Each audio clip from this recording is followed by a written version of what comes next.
मायेच्या भवसागरातून शिष्याला आणि भक्ताला अलगदपणे बाहेर काढणारे, त्याच्याकडून आवश्यक ती साधना करून घेणारे आणि कठीण समयी त्याला अत्यंत जवळकीने आणि निरपेक्ष प्रेमाने आधार देऊन संकटमुक्त करणारे हे गुरुच असतात.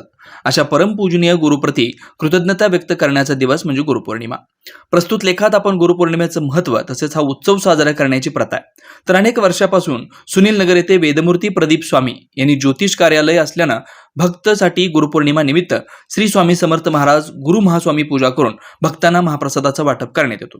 यावर्षी भक्तांच्या सहकार्यानं आणि श्री सिद्धेश्वर ज्योतिष कार्यालय यांच्या संयुक्त विद्यमानात आयोजित वेळापूर मठाचे मठाधिपती श्री 108 सद्गुरू सदाशिव महास्वामी यांच्या इष्टलिंग व महाआशीर्वचन व भक्तांसाठी महाप्रसादाचं आयोजन करण्यात आलं. यावेळी चिदानंद स्वामी, गजानन मंदगिरी, आनंद पुरवंत, प्रशांत पुरवंत उपस्थित होते. आज या ठिकाणी गुरुपौर्णिमा व तसेच या ठिकाणचे जो ज्योतिष कार्यालय आहे ते मुख्य उद्देशीनं व रवणतेने या ठिकाणी गुरुमुख पौर्णिमा याच्या निमित्ताने कार्यक्रम या ठिकाणी साजरा होत आहे.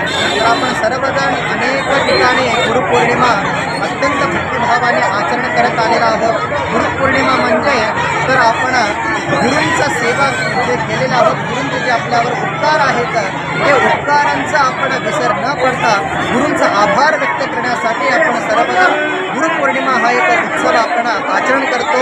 याच गुरुपौर्णिमाला आपण सर्वजण व्यास पौर्णिमा तथा आषाढ पौर्णिमासुद्धा आपण सर्वजण संबोध केला जातो. तर गुरुचा आपल्या जीवनामध्ये खूप महत्त्व आहे. गुरु हे दोन पद आहेत, त्याच्यामध्ये 2 अक्षर आहेत, ते म्हणजे गु अजून रो.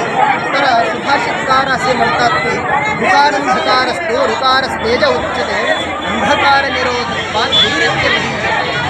हे गुरु शब्द आहे त्यामध्ये गु म्हणजे अंधकार आहे व रू म्हणजे प्रकाश. म्हणजे आपल्या मानवाच्या जीवनामध्ये अज्ञानरूपी जो अंधकार आहे त्याला ज्ञानरूपी प्रकाशाने दूर करणारे त्या अंधकाराला जे गुरु आहेत त्यामुळे त्यांना गुरु असे संबोधन केला जातो. त्यामुळे प्रत्येकाच्या जीवनामध्ये गुरूंचा खूप मोठा आपला गुण आहे. गुरूंचा आपल्यावर सदैव आशीर्वाद, त्यांचे करुणा आपल्यावर राहो एवढंच सांगून गुरुपौर्णिमेच्या सर्वांना अनंत मंगल आशीर्वाद देत ಇಲ್ಲಿ ತಂದು ನಮ್ಮ ಆಫೀಸ್ಗೆ ಆಗಲಿ ನಮ್ಮ ಕಾರ್ಯಾಲಯಕ್ಕಾಗಲಿ ತಂದು ಮಹಾಪ್ರಸಾದದ ದಾನವನ್ನು ಮಾಡಿದರೆ ಆ ದಾನರು ಯಾರಪ್ಪ ಅಂತ ಆಶೀರ್ವಾದ ಪಡ್ಕೋಬೇಕು.